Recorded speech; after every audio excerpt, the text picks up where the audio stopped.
Hello, hello. Welcome to episode 8 of the First Mind podcast. I'm super excited for this episode.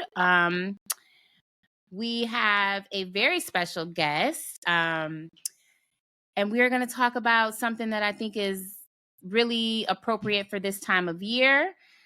We're going to get into family dynamics, challenging family dynamics, and how to navigate and set boundaries during the holidays. And we have licensed holistic therapist Rikki McCoy, who is joining the First Mind podcast for the first time. I'm so excited to have you, Miss Rikki. Thank you for joining us. And she is going to help us navigate this conversation, which can be somewhat of a difficult conversation. So I'm excited that we're doing this right before the holidays begin. Hopefully we can give listeners some tools and some strategies to use during this time, if not with family, just to kind of help soothe yourself during what can be somewhat of a challenging time. So I'm excited to get into this. Miss Rikki, is there anything that you want to say in introducing yourself? Yes, thank you for having me. I am Rikki McCoy. I'm a licensed holistic therapist here in Atlanta, Georgia. And I'm excited to be here. I'm excited to have this conversation. I'm excited to be collaborating with you finally. Yes.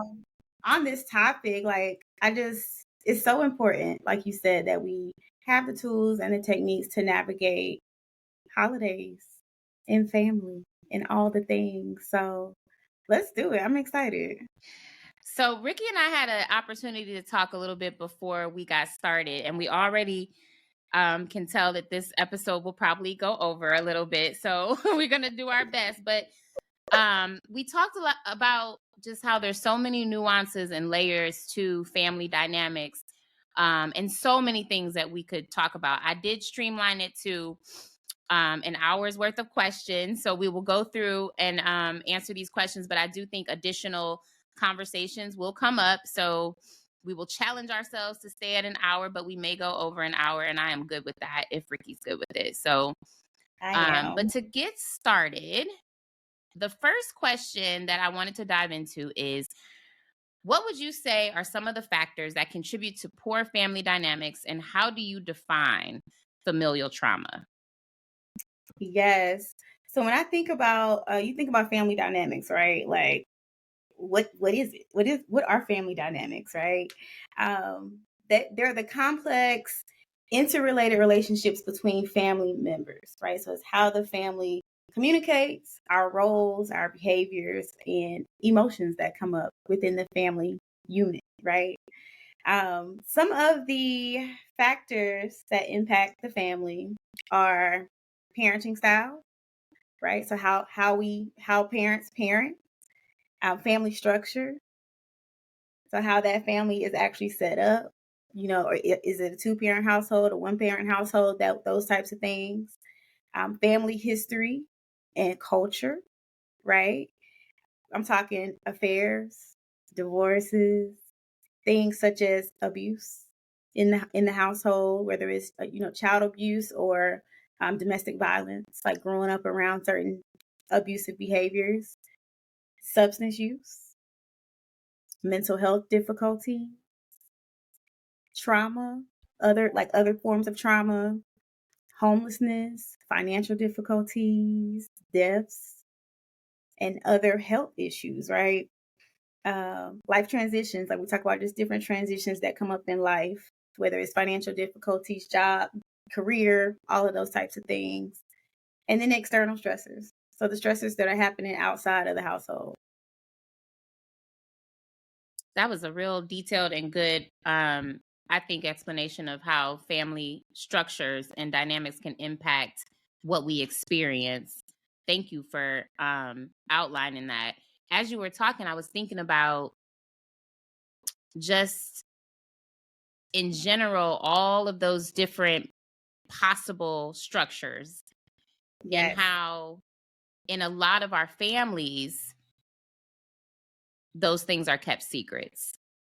Yes. Like when you started to talk about whether it's addictions, affairs, abuse, like a lot of those dynamics we don't discuss in our families. Oh We, no. there's a lot of like, just, we're going to skate over that, like we're going to act like Uncle so-and-so didn't touch cousin. You know what I mean? Like there's Yeah. no, and I think that one of the reasons why I really wanted to have you on the show and to have this conversation is because the secrets, in my opinion, are hurting us, like are really hurting us. Not talking about these things, I think, is having way more of an impact on exasperating the traumas and repeating those cycles of trauma than to actually talk about it. So I think that's why, it was really important to me to have this conversation with you. When we specifically talk about just our immediate family dynamics, so child to parent. Yes. One of the things that comes up, and I hear it often even in current culture, you'll hear, whether it's some celebrity and their child comes out and says, I was not cared for as a child. And then you have the celebrity, like these kids don't respect their parents. So there's a lot of perception that in order to be a good child, to stay in a child's place, Yes. you are not supposed to question your parents. You are not supposed to question how they parented, the experiences that you had as their child.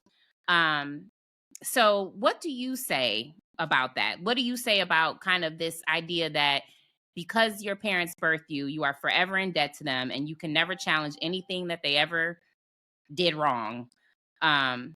What do you say about that? And how do you help, clients who are dealing with that? Yeah. So as you were talking, I thought about how, especially in the Black community, it's just like, oh, it's because I said so. Period. Right? We learned that so early as kids.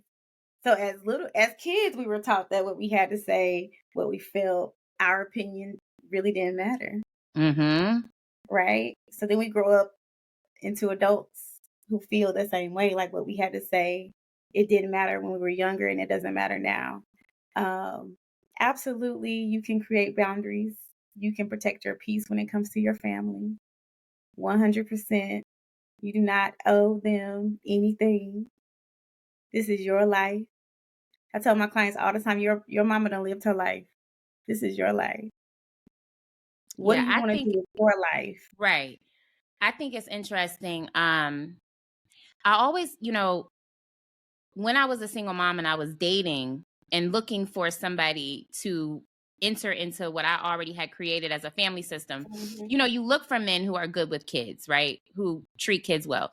But one of the things, Rikki, that I came to recognize that may be helpful if you are a single mom and you are on this journey of trying to, find a partner, Mhm.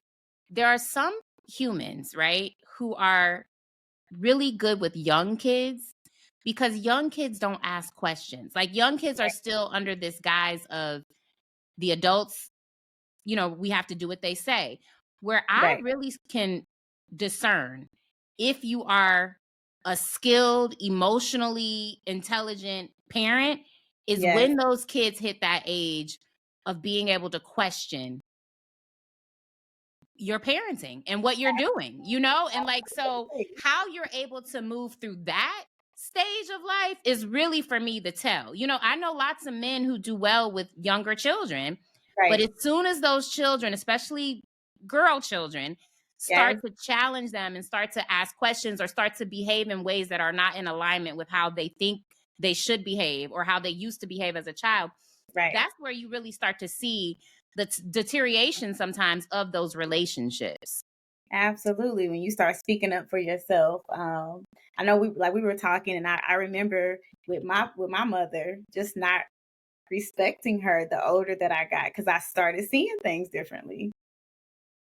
And Yeah. so it's just like, okay, now you causing problems. I'm like, no, I have questions because it don't make sense. Right. So it's like learning how to find your voice, learning Yes. how to speak up.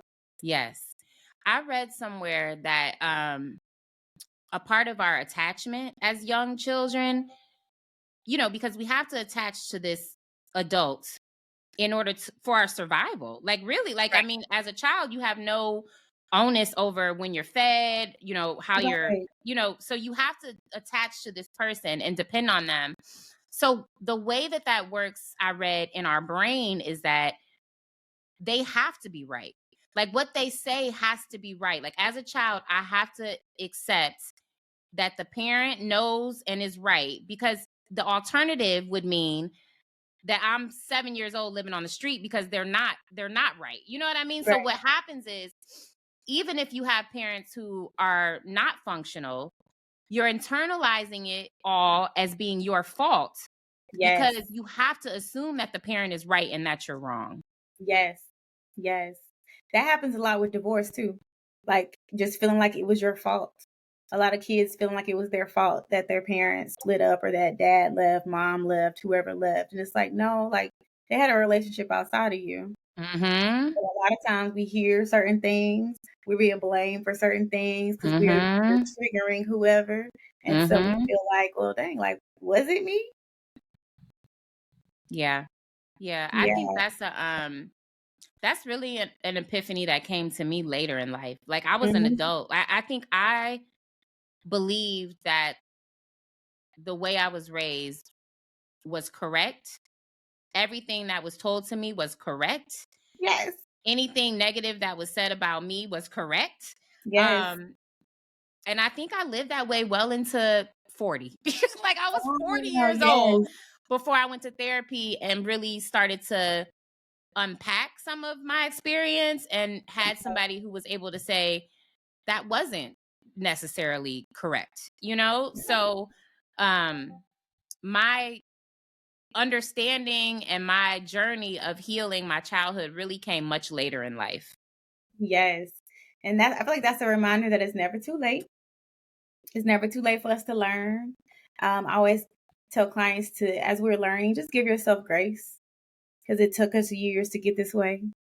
As we're learning, and now we're unlearning certain behaviors, right? To Mhm. learn how to show up in the world as our best selves. But protecting your inner child is something that I like to do with clients, as we're talking about just how to change the narrative. Learning how to protect your inner child now as an adult. So What you do you you get to. recommend for that? How do you recommend that clients do that? I always start with them defining what protection even means for them. Like, what Wow. does protection mean for you? What does it mean to protect your inner child? How old is the inner child that we're protecting? Are they 5 or 6? Or are they 12 or 13? So I realized that mine is very much like this 13-year-old girl that was just mad at the world because my mom and dad were just not paying attention to me. And so, what does she need to feel protected and to feel seen and to feel heard? And now I get to reparent her as an adult, because it's my responsibility to keep her safe. And so when you think about those boundaries and boundaries with your family, I have to keep my inner child safe now. Y'all did what y'all did and raised me, and now I can protect myself. And so it's just taking your power back. Do you find that,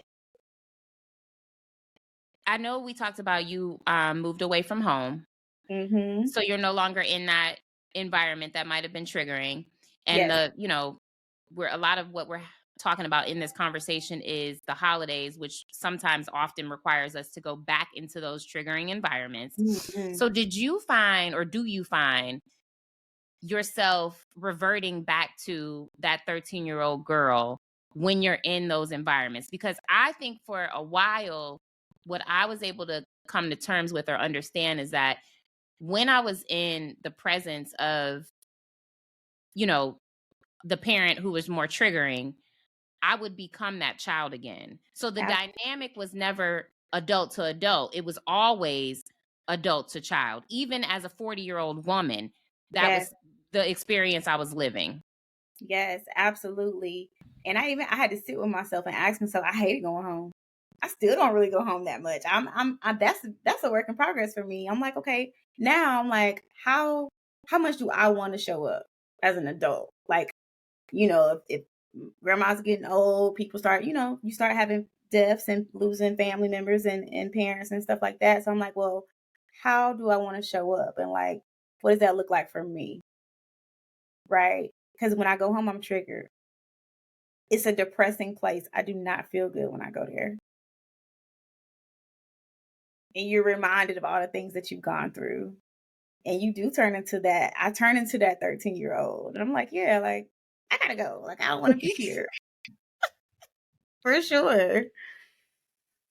So it's something that I used to dream about her. Like, even now, with my husband, we talked about things, and I'm just like, yeah, like I dream about this 13-year-old girl, and I'm like, I could dream about high school and all of these things that are happening in my life. But I go back to that place in the dream, and I'm an adult in the dream, but everybody else is still like, it's still that same environment.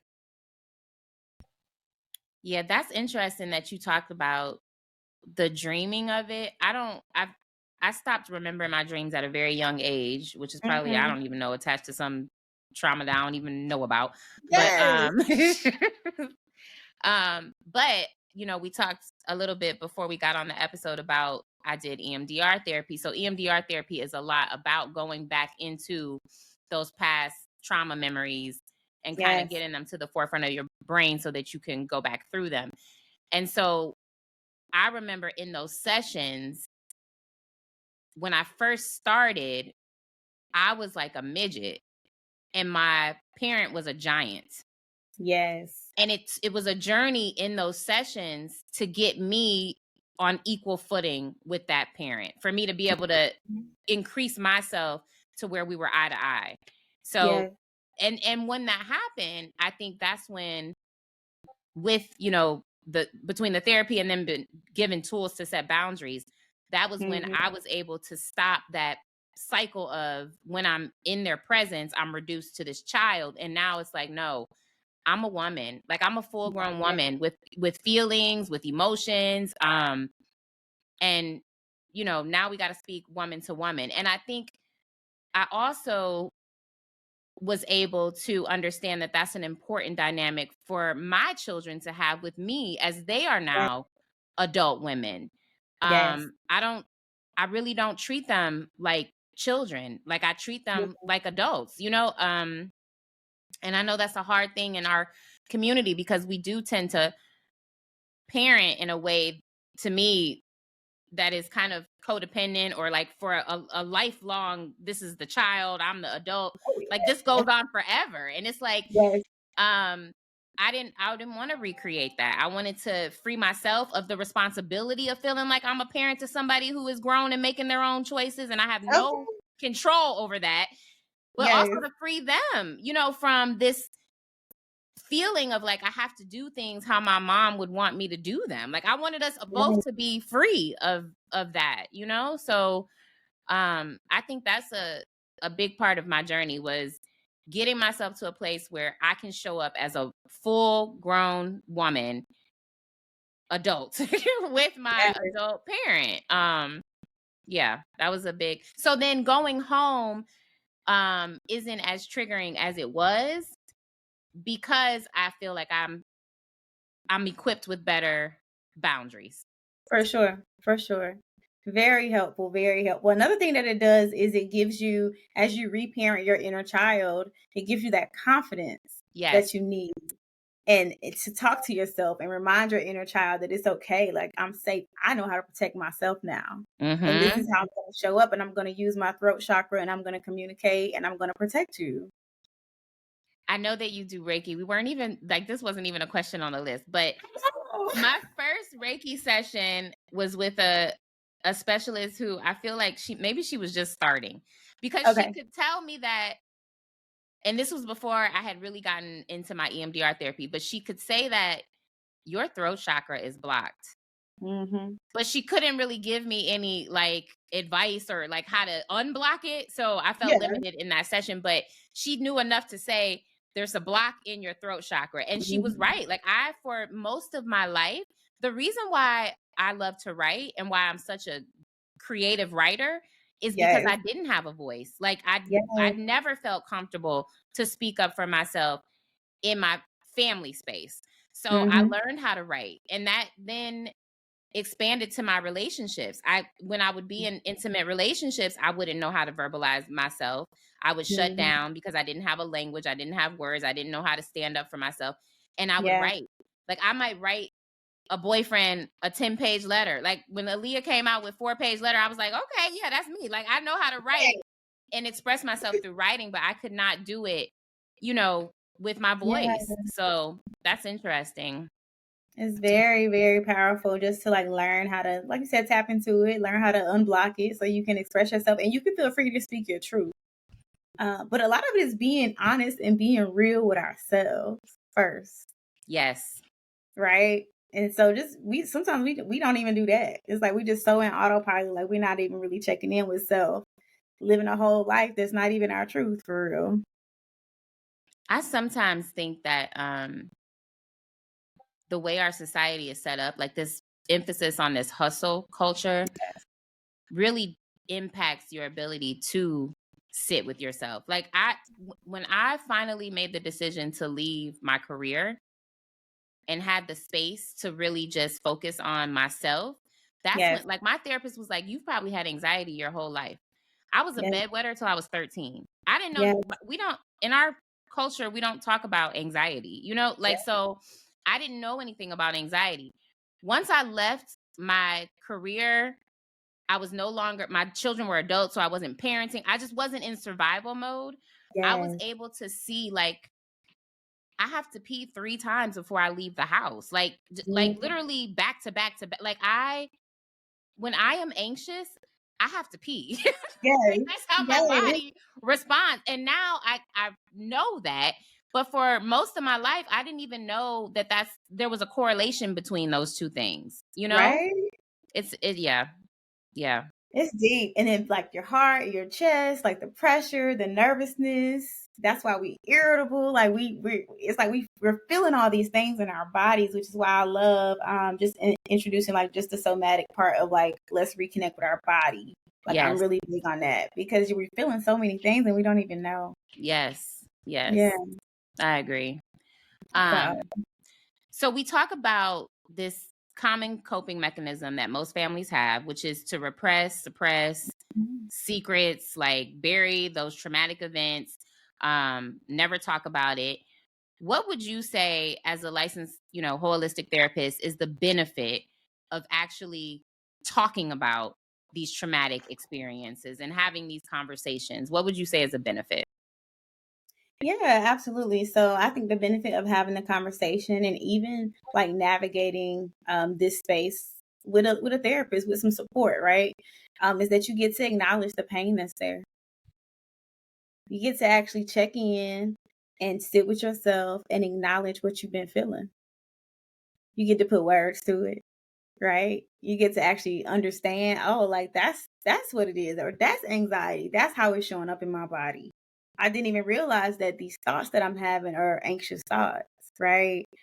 So you're able to feel seen, you're able to feel validated, and you're able to feel supported in that safe space. And as those feelings come out, you learn different coping skills and different strategies for how to deal with those emotions as they come up because we've been pushing stuff down. We've been pushing it down, pushing it down. It's still in there. It's still in your body. And so as you peel back the layers, you're gonna feel certain stuff. It's gonna come up. You're gonna start feeling the emotions as they come out. So we have to learn how to actually feel them, sit with them, and release them. Right. And so your therapist can teach you how to do that in a safe way.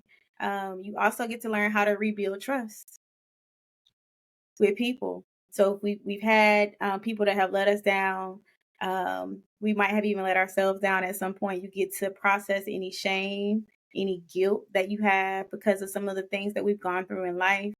You get to learn that nobody's perfect. We all are out here living this life experience, adulting, right?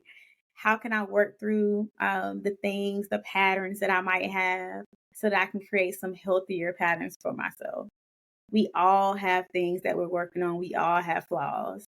So it creates this normalcy and helps you realize that you're not alone. Okay. And as you learn how to trust, you're able to build healthy relationships and healthy supports. I highly recommend therapy. And I really think a big part of me starting my Instagram space and then this podcast, which is an extension of that space, Yes. was the hope that I could somehow start to normalize what the therapeutic process is. Because Yes. I feel like, I think it's even outside of our culture, but specifically culturally, we just do not do therapy. Like we do not, like I remember when I was working as a school counselor, I might have a Hmm. child who suffered from ADHD.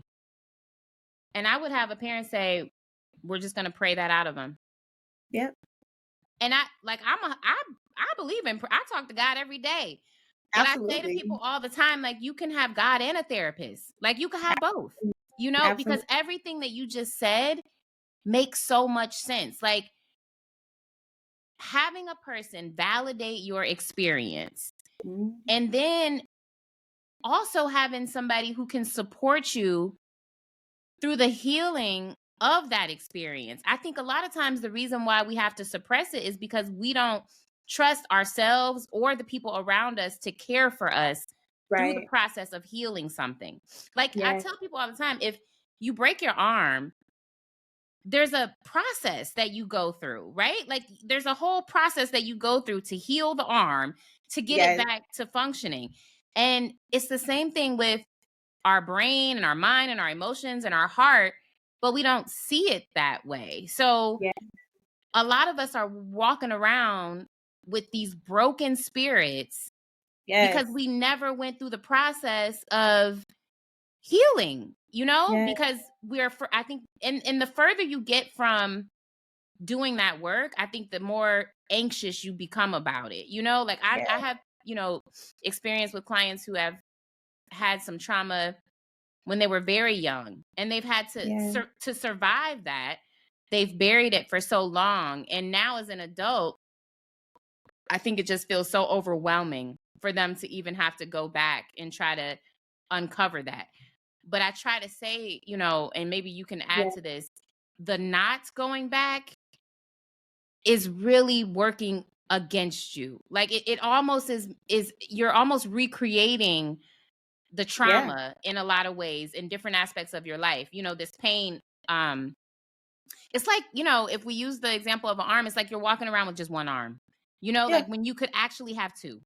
Like maybe You're you're hindering yourself. functioning and like maybe you're functioning and you're getting along and you're able to make things work, but imagine if you had two arms instead of just operating with one. Like that's how I try to explain it to people. But you can add to Absolutely. that. Yeah. What I love to do, this is how I like to explain it. Just kind of help make it more like relatable for us, right? So like one of the things I love about being a therapist and like being a Black woman and being like I feel like I'm transparent, but I'm also like relatable, and like we can talk, we can do the words however you need to understand. But I tell people to just protect your energy. Just think about protecting your energy. Think about what you give your energy to, how you fill your cup, and if certain things that you're doing align with your energy, because you have all these goals and all of these great things that you have going on and that you want to do, but then you have all of these other things that you're doing, and you're not picking your battles appropriately. We're letting people get the best of us. We're scrolling too long. We're just giving out so much and taking in so much that we don't even realize. You got to protect your energy. So we need to put some boundaries in place for you to do that. And we need to create a self-care routine so that you can take care of yourself and you can show up in life as your best self. Mm-hmm. Because Mm-hmm. life is life. Like we still are living. These are the days, the time, like minute by minute, hour by hour, day by day. This is your life. So Mm-hmm. you get to decide, like, let's change the narrative. Like, let's get to decide how we show up.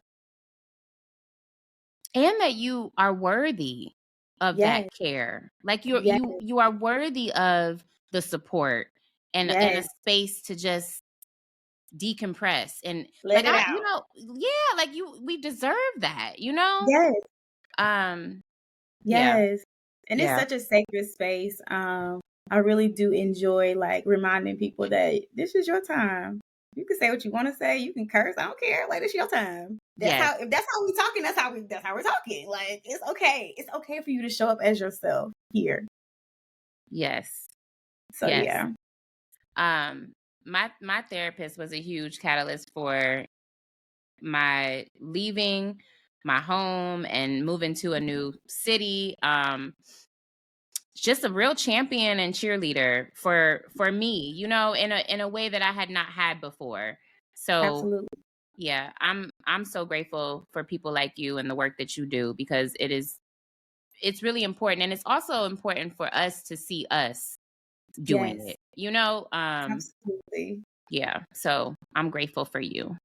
So So let's get important. back to the holiday. So Yes, holiday season, um, for those so of you who fun. celebrate Christmas, if it's not Christmas, we got New Year's coming up, but this is a time where you may be, interacting and engaging with family who does create some trigger for you. And Hmm. so I really wanted us to spend some time talking about how to navigate that. So as we enter into this season, what would be some things that you would recommend to those who have challenging family dynamics that would kind of help ensure their emotional well-being and their safety, how they could care for themselves during this time?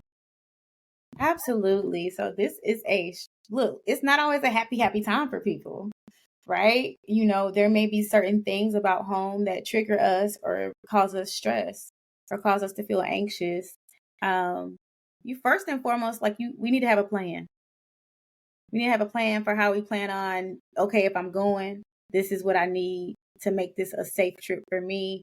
Some people decide not to go, and that's okay too. So it's okay to be where you are.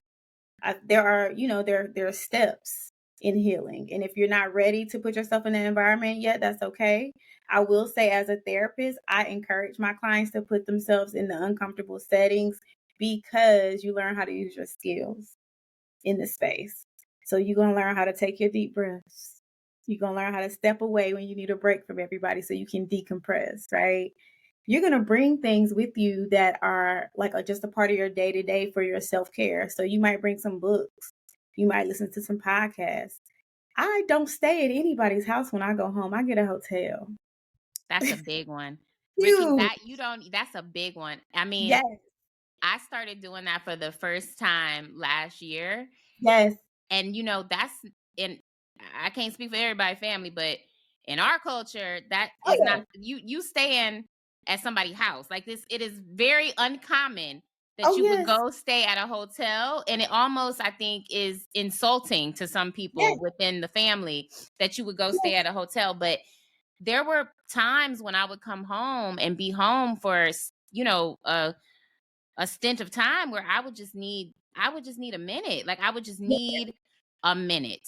Yes. It is okay, listeners, to go get a Please. hotel. If you need to Please go get a get a hotel. hotel. Please normalize protecting yourself. Again, we're protecting that inner child. They don't want to be there. Go. I'm gonna show up. I'm gonna do my part in the growing, in the recovery, and the healing. But I gotta check out at a certain time because these people are still very much who they are. And I want to say, you know, as you I guess a way that I would reframe it is Mhm. when you allow yourself to stay in spaces where you don't feel safe, where you don't feel cared for, to your, you know, limit, you start to unravel and become dysfunctional. So like you're doing your family a real favor if you Yes. can remove yourself and take breaks as much as you Yes. need to, because otherwise you will start to engage back in those toxic patterns that you were before you got the skills to do it differently. So don't look at it like you're abandoning your family because you decided to go stay in a hotel for a day or two. Look at it like you went to take a break so that you could be better when you Yes. go back to that space and engage with them again. Yes. And you teach them, you communicate like, hey, I'm gonna get a hotel. That's just what I want to do. It's comfortable for me. I need to be able to decompress. Whatever it is that you need to do. But this is your life. You can do whatever you need to do to protect yourself. I take candles, I take my yoga mat, like I take all of the things to like set the mood and create a safe space for myself. You can just figuring out how long you're gonna stay as well. Like what are you comfortable with doing? Are you comfortable with staying a week, or is it just like a little weekend drop in? I'm here and I'm gone, right? Speak up when you feel violated. Speak up when you feel unsafe. That this one question that I'm sure everybody's parent, auntie, somebody will say, like, "Oh, you gaining weight." It's just like, is that appropriate to say right now? Like, I don't like when you say that. I don't. That's not okay. Like, can you just not say that? It's interesting, you know, how sometimes when we talk and we're like, are we all living parallel lives? Because the weight thing is that everybody's family is just like, That's the one thing you can't say. I look nice. That's the first thing you say to me is, "Oh, you put on some weight." like Wow. everybody's family. I don't understand. But yeah. And the speaking up for yourself, you know, like Rikki said, is really a journey because Mm-hmm. there are layers to this healing. And I was not always in a place where I felt comfortable to speak up for myself. I was, however, always comfortable to speak up in defense of other Uh-huh. family members. So, like, I'm the oldest of three, and if you mess with my siblings, then it's a Yeah. problem. But I could almost stick up for them better than I could for myself. So it was Yeah. like this feeling of like I will endure, like take it out on me, but don't take it out on them. Until I got to a place where I'm like, no, we're not doing this to any of us. Like everybody should, respect. Yeah. Um, yeah. What do you how do Absolutely. you support, or would you say to somebody who maybe has a blockage in their throat chakra and hasn't gotten to a place of where they're feeling comfortable and confident enough to speak up for themselves? Yeah. So some of the things I like to do is like role play. You Mhm. can role play. I always tell my clients we don't know what to say. So there's two things. We either like we don't know what to say, or we might pop off and say too much. So it's like let's Mhm. meet in the middle. Like let's be assertive but still respectful. Please don't talk to me that way instead of I'm gonna curse you out, right? Practice. Write it down. Write down what you would say to that one person that you know might trigger you when you go home. If you have a therapist, talk about it. Hey, these are some of the things I want to say. Is this too much? Mhm. Right? So having that support to learn how to express yourself with your family and your supports. Yeah, for sure. And I think another in my experience, something that was helpful is, again, like getting myself to this place of like we are equal. Like, so in the Yeah. same way that, you deserve respect, I deserve respect as well. Yes. And Yes. so when you can get yourself on equal footing as the people around you, that helps to give you the confidence, to speak your mind and say what you want to say. Um and really, I think my understanding that a lot of times this weird negative talk that we have in our families really comes from our own individual insecurities than it Yes. is about the people who we're projecting that on. So a lot of Yes. times when you have family members who are picking at you, if you will, or talking about your weight, or talking about you're not married yet, or you're not, these are things that they probably are struggling with internally, Yeah. regardless of how they make it look. Like these are things that they may be questioning for themselves, and they're just projecting that onto Yes. you. And so really being able to understand that this behavior is not about me really Yes. helped me. Like it really Not helped taking it. me. Yeah, go ahead. I'm sorry. I was just thinking like not taking things personal. Mhm. Yeah. Yep. Yeah. Cuz it often is not even about us.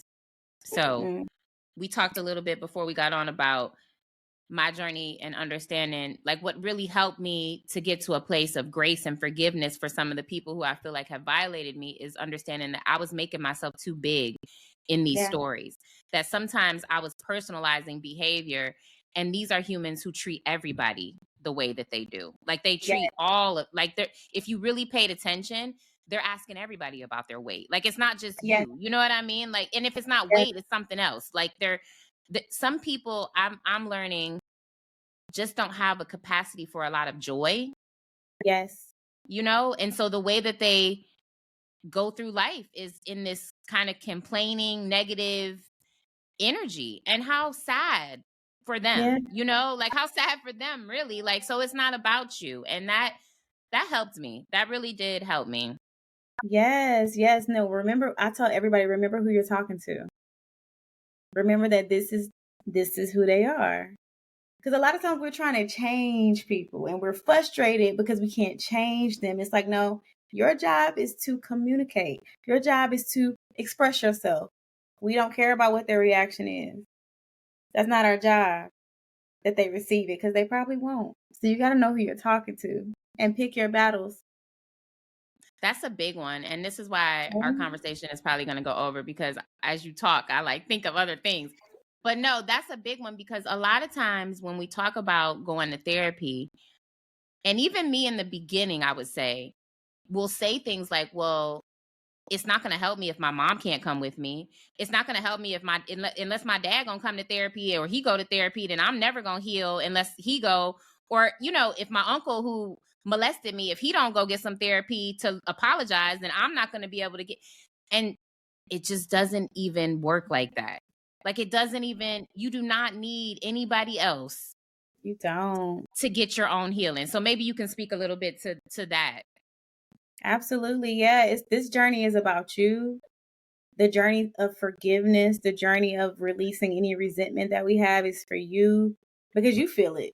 It's heavy in your heart and in your spirit. These people don't even have the awareness. Maybe they do, maybe they don't, of what they even did to you.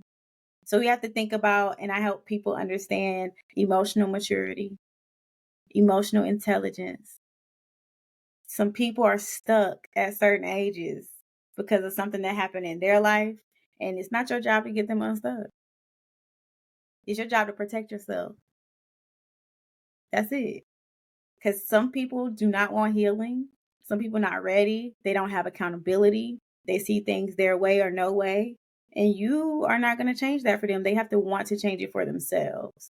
So it's like, you got to take your power back, because it's And a that person. expectation Mm-hmm. that I had, because I'm telling you, in a session one time, my therapist said what you just said. She said, everybody doesn't want to get healing. And I was like, what?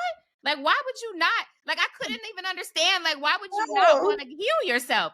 But Rikki, what I will say is, having fully been emerged and gone through this process, I Yes. understand now why some people don't want it. Like, it is the hardest thing I have ever done in my life. Like, so I get Absolutely. why now I can understand why some people just don't have the capacity to do this work. No. However, when I had the expectation that everybody should be doing the work, I would constantly be disappointed, because Yes. everybody doesn't want to do it. And so me sitting here like, well, you just go get some therapy. Like, you just need to go get some therapy. Then we could, have this amazing relationship that I fantasize about. But everybody Yes. doesn't want to do that. So the letting go of the expectation really helped me to move on. Like, it's like letting go of Yeah. the expectation allowed me to let go of the fantasy of what a relationship could be and accept it for Yes. what it is. Yes. Pick your battle. Pick your battle. Don't even invest too much energy into trying to prove yourself to anybody. People have to want to do their own walk. And I think one of the things as we're healing is we feel alone, we feel isolated, and we feel lonely. So we hold on to a lot of negative relationships out of that fear that we're going to be by ourselves.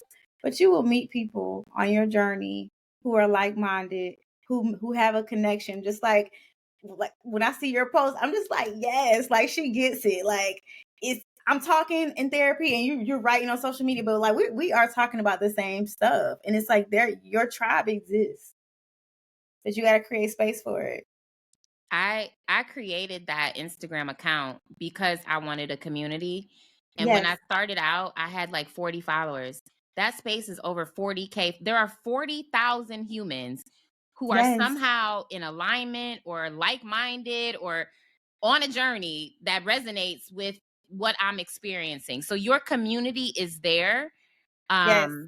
You just, yeah, you have, and the sooner you can hold space for that community, Yes. the better quality of your life, because holding on to people who don't have the capacity to do the work you're doing is going to Yes. keep you frustrated and stuck. Like, even, you know, this desire to like bring them along, Yeah. and everybody doesn't want to go. Nipsey Hussle said, like, circle getting smaller, everybody can't go, because everybody doesn't want to. Like, some people just don't, they're just No. not there yet. And that's, you have to have grace for that. Like, you have to be able to accept that and walk in your walk. And, you That's know, real. yeah, Everybody's on their own, like we're on the journey, but some people might be way back there and you've passed them. And you gotta let people get there when they get there. That is their journey, not yours. yes. Yeah. Yeah. So protect your peace, protect your energy, pick your battles, communicate and express yourself, and show up as your full authentic self in the moment. It's not about everybody else. And I think, as you say that, I remember in my early phases of healing, I really only had two gears. Mm-hmm. Either I was going to allow you to walk all over me, or I was going for blood. Like, there was That part. no in between. There was no in No, between. Like, no. either like I'm cutting you off and never talking to you again, Yes. or I'm allowing you to walk all over me. And the reason now I understand why I only had those two gears is because I did not have a skill set to set boundaries. Yes. And I remember early in this journey, I went to a CODA group. So I struggle with codependency. We talked a little bit before we got on the call about, yes, I grew up with two parents. I had a really, an amazing childhood in a lot of ways. But my dad was a high functioning alcoholic. Mm-hmm. There's a lot of codependency that comes with that. My mom was somebody who you really had to, at least I felt, work hard to get her love and validation. So, I just read a quote, I'm going to post it tomorrow, that says something like, the way that you receive or try to receive love in your family unit becomes the way that you try to receive love in your romantic relationships Oh, later. yes. Oh, So yes. I want our audience to really understand that, as we talk about the consequences of burying these experiences and not doing the healing work, again, we're manifesting a lot of the same patterns because we haven't done the work. So, Yes. um, yeah. So later in life, I was dealing with this codependency in my personal relationships, in my intimate relationships, my romantic relationships. So my therapist recommended CODA, which, if you are not familiar, it is a group similar to AA, but it's for people who maybe had a family member who was an alcoholic, or just if you recognize that you are a codependent. If you don't know what codependency is, I encourage you to look that up. But I Mhm. went to this CODA group, and I only went to one. CODA is a free, like, it's just like AA. Like, you can usually, they have them in your community. You can go if you're in a place where you're not able to access one-on-one therapy. This is a good starting place. But I remember there was the group facilitator, and she talked about, like, all her life, like, she would have to, like, cut her mom off. Like, she would have to go these long, like, year-long periods, years, like, of not speaking to her Mhm. mom. And she said, and now I'm finally in a place where I don't have to do that anymore. And I remember, like, I perked up because I wanted to understand, like, how did she get, like, her and her mom must be like best friends now. How did they get there? Right. And what she said was, I just learned boundaries. So Yeah. now I don't have to cut her off for a year at a time, but I still have to say, you're not going to talk to me like that. And then she gets Yeah. upset, and then we don't talk for a day. And then she calls me back on the next day and she apologizes. And then she's like, but the cycle doesn't stop. My mom didn't change. She didn't become something Yeah. different. I just learned how to set boundaries with her so I don't have to cut her off for years at a time. And I thought that was so interesting because for me at that time, I didn't understand. I only knew cutting you off or letting you Yes. walk all over me. I didn't know any middle ground. I didn't know about setting boundaries. I didn't even think I could set boundaries with my adult parents. You know what I mean? Yes. So, Yes. I will say to everybody listening, check in with yourself as you start your day, right? I can tell you, I've looked at my phone. I've seen my mama calling me so many times, and I just be like, yeah, like I'm not in a place to talk to you right now. And I had to learn to be okay. Like she will keep calling because they don't understand that. It's like, why you not answering the phone? It's like, because I'm busy. But if check in with yourself in the mornings, see how you feel, see what you need day to day. Because if I'm not in a space to receive you right now, or if I know I got things going on and you come in with some type of other energy, I have to protect myself. And the only way you're going to really know is because you got to know how you're feeling around these people and around, in situations. Yeah. Yeah. So I Yeah. would, and as you say that, I would, like Rikki said, check in with yourself before you engage in this holiday dynamic and, Mhm. have that conversation with you. You said have a care plan. And I guess I never articulated it in that way or understood that, but Yes. we have plans for every other thing. Like if we go on a trip, we make plans for what we're going to Yes. do day to day on Yes. the trip. So why wouldn't you equally have a plan to care for yourself on that trip? Like what are Really. you going to do to make yourself fill your battery back up so that you can engage in a healthy way in that family space? Absolutely.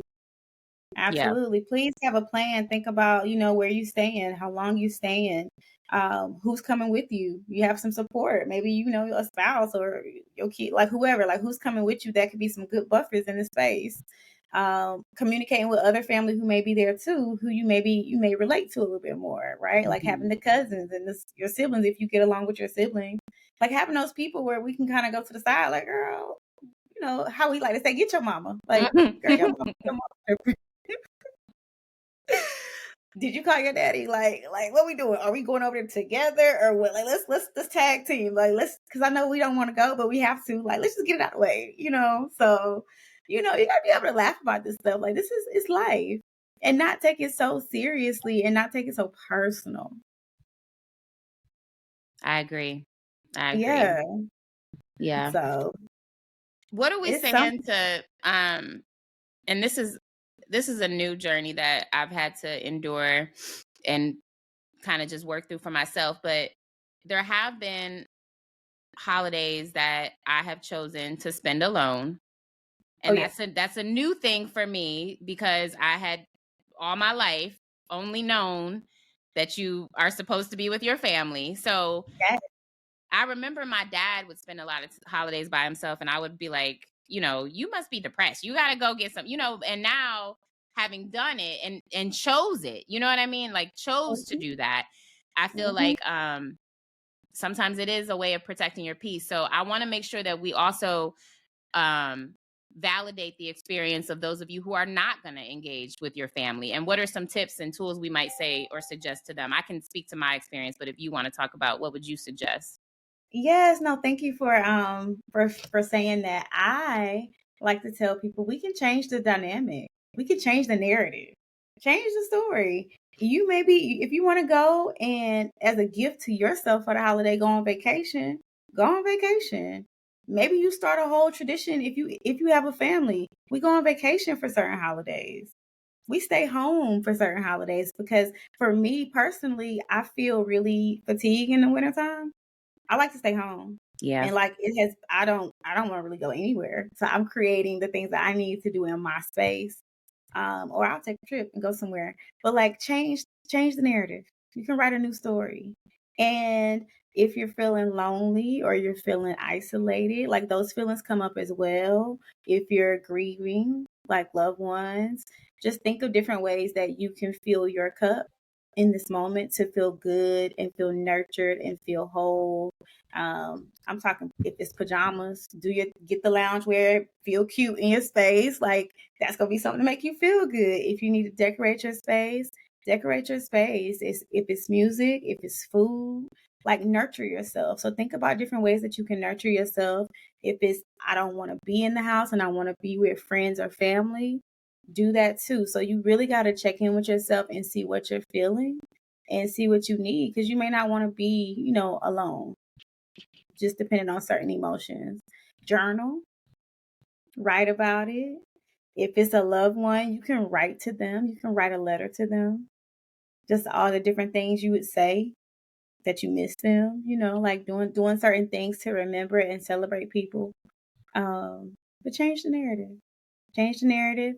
Be present, right? So don't be so stuck in the past or so worried about the future that you can't be enjoy right now.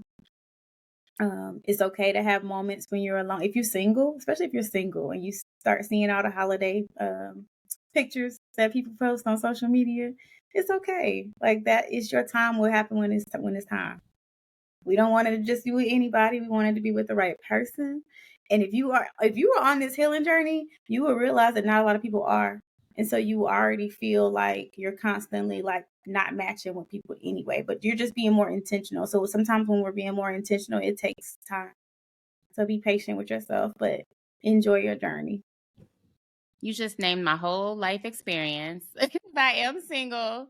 I am on a healing journey. I do feel Yes. like I'm not connecting with any of the humans. Like that is a very real experience that I am currently having. But I will say that therapy has been a huge support and transformative piece for me. Because it made it where like I want to learn myself. Like Yes.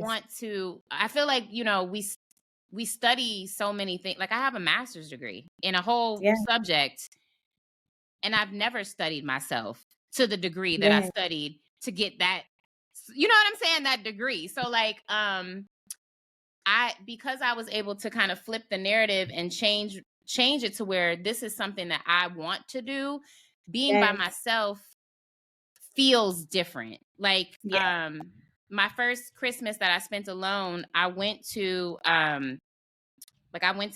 a Christmas lighting, something that they had in the city where they were like, you went on a scavenger hunt. Like I did this whole thing by myself and like I was like I enjoyed it.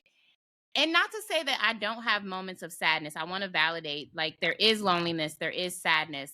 What I find to be helpful when I get in those spaces is to just allow myself to feel that way.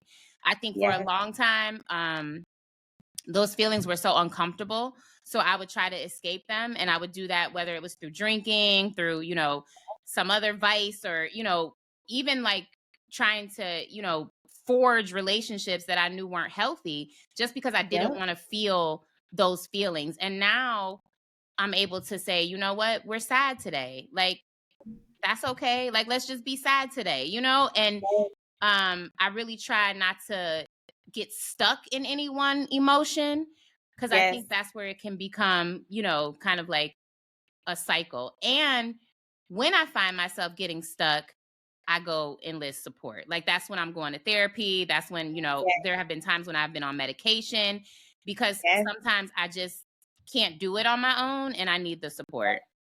Absolutely. I like that, normalizing medication for sure. If you notice that you have signs and symptoms of anxiety or stress and it doesn't matter what you do, like it just is not getting better, that medication is there to help us. I know it's a thing in the Black community. It comes up a lot. Like we fear it, but I like that we have, professionals that look like us that can help explain to us the side effects, the benefit of it and all of those things. So like you said, just normalizing where you are in your life right now. Different stages, transitions are normal. We're human. Like we're not going to stay in the same space. And we're not going to feel happy every day. It's not realistic. And the Yeah. only way out is through.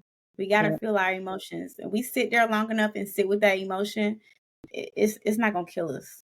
We got to sit there long enough to be like, oh, dang, like I can get through that. Mm-hmm.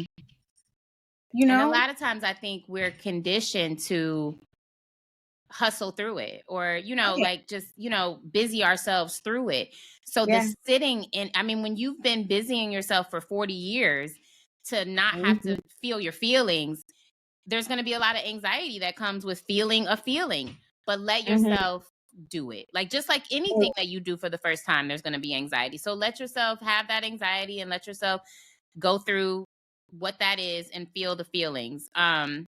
Yeah. When you talk about medication, one of the things that I try to say is, if we are diagnosed with diabetes, we don't question needing insulin, right? Right. Like nobody is like, oh, girl, Right. don't be taking that insulin. You know what I'm saying? Like, because Right. you understand that your body is not producing enough insulin. And so you're taking insulin to replace what your body is missing. That's the same way that medication works. You know, if your body is not producing enough serotonin, you might take a serotonin reuptake to help, Yes. replace the serotonin that's missing from your body. So do your research. I'm not saying that you have to go on medication, but Right. there have been times in my life where I was going to jump off a fourth floor balcony if I did not take medication. So, Absolutely. Absolutely. do what you need to do for yourself and, getting myself to a place where I could regulate my emotions enough to even do the therapeutic process. Like, Oh I my wasn't God. going to be able to do therapy if I couldn't Okay. get my mind to a place where I wasn't thinking about jumping off a fourth floor balcony. You So, can. Yeah, it's levels to it, right? Like you have to be able to process what we're talking about in therapy. And so medication and also self-soothing techniques, right? Like I like to your number one thing to regulate your nervous system is going to be your breath. mhm. Talk to us, Breathing. Rikki. Tell us how to do it. Breathing. Please, please, please, if y'all can remember, I'm gonna give you 2 breathwork techniques. 4-second inhales and 4-second exhales. You are going to inhale. You want to put your feet on the ground and just like ground yourself and center yourself. You can put a hand on your belly and a hand on your chest if your chest is feeling heavy. And you can inhale nice and big from your belly for 1, 2, 3, 4. And an open mouth exhale for 1, 2, 3, 4. And do that 5 to 10 times to regulate that nervous system. Game changer. Game changer. You can also do square breathing. So if you imagine having a square, right? Let me find a little square. And you same thing, same type of technique, but it's to help you focus on something else. So inhale for 4 seconds. Exhale for 4 seconds. Inhale and exhale. Inhale and exhale. It is going to help you calm down your nervous system. That nervous system is in fight or flight, that survival mode that we keep talking about, that so many of us have just been living in. And so we want to learn how to flourish. We want to learn how to thrive. And we need to regulate our bodies to do that. So you can do breath work. You can do breath work when you wake up in the mornings. I like to do breath work in the car. If it's traffic and it's chaotic outside, I'm breathing. At night before bed, I'm breathing. If you're with the family and you need to step outside, go take a breath. You can also drink water, having water with you, or some tea or something like a temperature change, right? Can soothe your nervous system as well. Anything dealing with your 5 senses. So you think about that self-care kit. What are things that I can feel, whether it's a blanket, some type of something that we like that feels cozy and comfortable to us, something that I can smell, incense, candles, Palo Santo, whatever, to cleanse the energy and cleanse the space. And it's a smell like it's soothing your body. Something I can hear. Having some headphones with you, if you need to put the instrumentals in, some calming music, some nature sounds, right? Those are things that are going to soothe you and soothe your nervous system as well. You may have a favorite playlist that motivates you or gets you going. It could be gospel, it could be whatever. Like whatever you need that helps you lift and helps you feel safe and helps you feel better. Things that you can see. If it's a little sticky note, if it's a book of reminders, if it's your journal, picture, like whatever it is that you can see to remind you that you're safe in the moment. So think about your senses, taste, water, tea. It may be even like coffee. People just, they bash coffee because of the caffeine, but I like coffee because it tastes good. It just makes me happy. And so I would drink this coffee. So it's like, do what works for you. And soothe yourself. We have to learn how to self-soothe and that teaches us not to be codependent. I love that. But I'm so thankful. Like, those are real tangible like tips that you can do in the yes, moment. That's so important. Um I I don't always do a lot of breath work. I'm just now starting to like really understand. Like I have meditative practices, Mhm. but breath work hasn't always been one of them. So I love that you like that helped me, you know, like give me an Yeah, example of something I can incorporate in my life. Thank you so much for that. Um absolutely. yeah, so I want to hold space for everybody during this time. Um Mhm. what do we want to suggest, I guess, to people who maybe are seeking support or therapy? And even if you want to talk about some of the things that you have up and coming and that you offer as a, you know, therapist, because you don't just do one-on-one therapy, you also have retreats, which Yes, I'm a big fan of. Like I love that you have started to open up space where people can go and get some healing abroad. So maybe talk about, you know, what would you recommend for a person who is maybe on a journey to figure out how they can access therapy and healing and, you know, something to kind of start this journey, if you will, of healing themselves. absolutely. So if you are looking for a therapist, I would recommend that you look into directories for therapy. They have directories such as Psychology Today, Therapy for Black Girls, Black Female Therapists, inclusive therapists. There's so many different ways that you can find a therapist. If you have insurance, you can look on your panel and see who's panel. Like you can like filter out all these different type of filters of things you're looking for, and just see who would be a good fit for you. Then do an interview. Interview your therapist. Ask them questions. Ask them about their expertise. And make sure they're a good fit for you. So just like we are here, you know, as a provider, this is yours. This is your life and you want the right person, you want a good fit. Sometimes we don't always get a good personality fit. So talk to them if they offer consultations. You want to see if it's a good fit for you, if their energy matches your energy, for sure. They more than likely need to be licensed in your state in order to work with you. So that could be a thing sometimes. Making sure that they are in the space where you are, seeing if they offer telehealth versus face to face visits. Right? You may not feel safe talking at home. You know, you might be talking about somebody at the house. So, you know, having a place where you can go and say, like, you really want to be able to say whatever you want to say. And it's like a space of non judgment to say whatever. And it's like, all right, well, let's talk about that. Let's process that. And so, really ask all the questions that will help you feel safe in your journey, um, so that you feel heard, you feel validated, you feel safe. You can also, I always like to tell my clients, if you're interested in healing, like there's talk therapy and then there's also ways to heal your body. So a lot of the holistic practices that I teach about are going to be ways to like heal your body. Like I'm a yoga teacher. And so we're going to talk about yoga and why yoga releases certain trauma.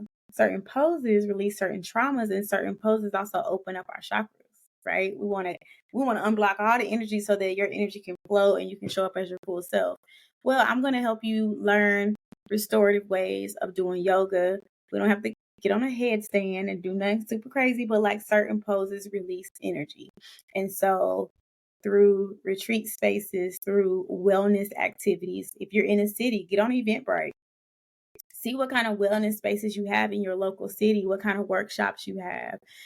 If there are therapists that are providing these types of services, if there are wellness spaces that are offering breathwork classes and meditation classes and sound baths, right? So sound bath is like with the crystal bowl, and each bowl taps into a different part of your chakra, and it's a sound therapy is healing. And so that's another way to heal yourself. And so you have all of these ways of healing yourself. You may find something works better for you than the other thing. Retreats are a great way to come to a safe space, detach from work, detach from life, from partners, from everybody, so you can focus on yourself. Sometimes we got to remove all the noise. And the only way to do that is to go and travel somewhere else and be around other people. So I love the retreat space because it provides us that safe space to experience a new culture, a new country or state. Sometimes it's a state. Meet new people that are on their wellness journey, just like we are. Learn how to do breath work, learn how to do yoga, learn how to rest. It's uncomfortable when you're used to being on go mode to go be somewhere for 7 days or 5 days. but you get to learn. Like, you get to sit there in that discomfort and be with a licensed professional, be with somebody that is facilitating that space for you, that can help you de-escalate and calm yourself in that space, right? But you get to just get outside your box. You get to try new things. You get to learn like how to embrace your confidence and your authenticity. And I always feel like I learn something when I go on trips and disconnect. You always learn something about yourself to bring back, right? But it's a beautiful way to meet people. It's a beautiful way to tap into yourself and just to really feel whole. You do like mindful eating as well. You may do like dance classes or excursions. A great way to really tap into some self care and wellness. So those things are offers right now. I have a retreat coming up in Atlanta at the beginning of January, January 5th through 7th. There's a weekend retreat. It's called Urban Zen in the city. And there's also a day pass available for that retreat. So if you're somebody that can't come and stay, you can still get access to the services through that day pass. And then I have the Goddess Renewed retreat in June of 2024, and we will be tapping into all things inner goddess. What does it mean to show up as a goddess? What does it mean to be sacred? What does it mean to reclaim your body, your womb space, like all of the things? So we can't be out here settling. Like, I'm showing up as a goddess in life, right? So that means I got to show up a certain way. And what does it mean to do that work? And so that retreat will focus on how to show up in your full goddess energy. It's in Costa Rica. I'm excited about that one as well. So yeah, and then there's also like one-on-one opportunities if you want one-on-one yoga or one-on-one like sound healing experiences. Reiki, I do Reiki as well, where I just teach you how to check your energy, how to tap into your energy, how to know certain things that you can do in your day-to-day to really foster a positive experience for your life. So we're gonna talk, it's mind, body, and spirit. We're gonna tap into the whole person. Thank you so much for those You're resources. welcome. I often hear people say access is the barrier or the obstacle, and I'm always like, there are so many avenues to healing. Like, Yes, do not let money or finances be the thing that prevents you from getting what you need. You talked a yes, little bit about, if you have insurance. I know that on the back of most insurance cards, there's a number for behavioral health or mental health yes, services. So look at the back of your insurance card. A lot of people don't know that. Rikki talked about finding a good fit. So, if you find a therapist and it's not a good fit, it's okay. Like, don't let that mhm, be the end all be all. Like, if you go, right, you often get a second opinion from your doctor, about your physical health. So let this be, a journey of finding somebody who you really do connect with. And yeah, like, access to holistic health can sometimes, be a roadway into that more personalized one-on-one therapy. yes, If that feels intimidating to you, do a group. There are lots of there's so many. And if you are struggling, please, reach out, email me, and I'll try to help you find some resources. But do not let finances be the thing that prevents you from getting the support that you deserve. Not just that you need, but that absolutely. you deserve, that you are worthy of.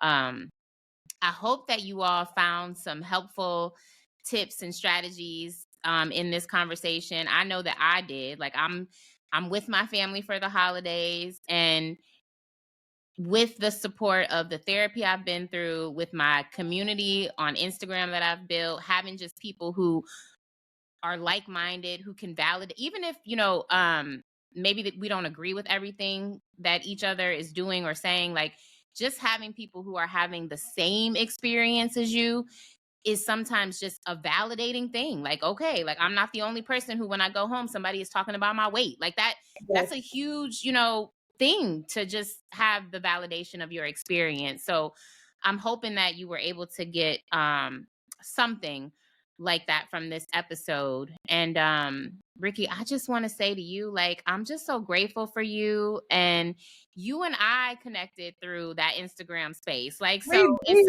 so did. interesting because most of my guests come from my Instagram community. And there oftentimes are people who I've never met, Yeah. personally, but just know them through the work that they do, and how they show up in that Instagram space. So right away, I just knew that you were a very special, special spirit. And I reached out to you, months ago to talk about retreats and if that's something that I wanted to, do for myself. So you have always been welcoming and, just willing to answer questions. And I truly, truly appreciate who you are and what you do for our community.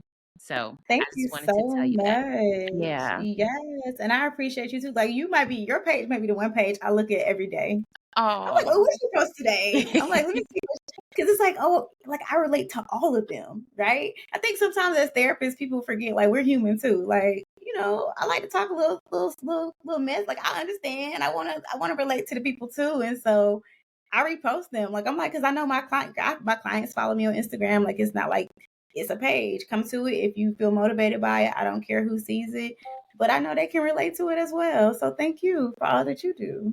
Thank you. And that's an Yeah. important piece too.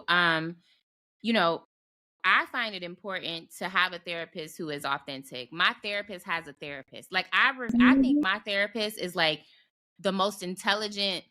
I mean, she has her own practice. She has a doctor. Like I feel like this woman like is the most expert person I know.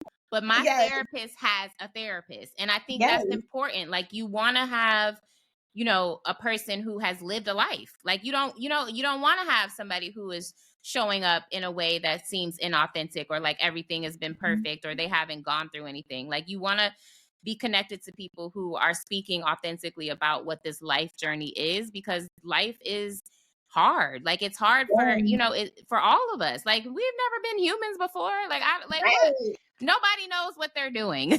So Right. yeah, you may, like Rikki said, have people who are further ahead in their healing and you can look to them for support, but we are all still healing and, trying to evolve. And what I'm very clear about, what this journey has taught me, is that I will always be on this journey. Oh Um, yeah. with each level up comes Yes. some new, you know, thing that I have to unlock, in order to. So it's like it's like playing Legends of Zelda. That's what I compare it to. I used to play that with my dad. But Yes. like I'm always unlocking some level of some new thing, and I'm excited, honestly, to transition from. We talked about this before we got on the call, but that struggle love and just that whole survival struggle life. Mhm. I've mastered that. I've gotten all the lessons that I Mhm. need from struggling. And now I Yes. would like to get some lessons from not struggling, like from thriving, from being loved Yes. and cared for. Because I know that some of those experience I have not had. So those are also going to trigger me. Like it's going to be Yes. triggering even to not have chaos in my life. Yes. It is. Like that's going to be It is. triggering, because if all you know is chaos, when you Yep. finally get to a place of not having chaos, you will be triggered. Oh, absolutely. so Absolutely. so And give yeah. yourself grace. It is a Yes. it is a journey. It is a never-ending journey. There's levels to the journey. We will backpedal and then we'll pedal forward. Um, it helps you realize that we're all human.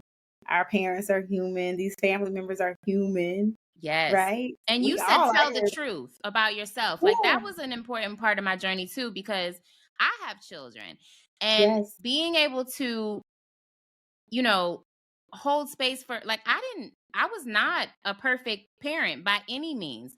So Right. allowing my children to say to me, mom, this was hurtful, or mom, when you did, like, helps me to understand and have some grace and forgiveness for my parent too, because my parent had never been a parent before, so Right. like we're all just trying to figure it out.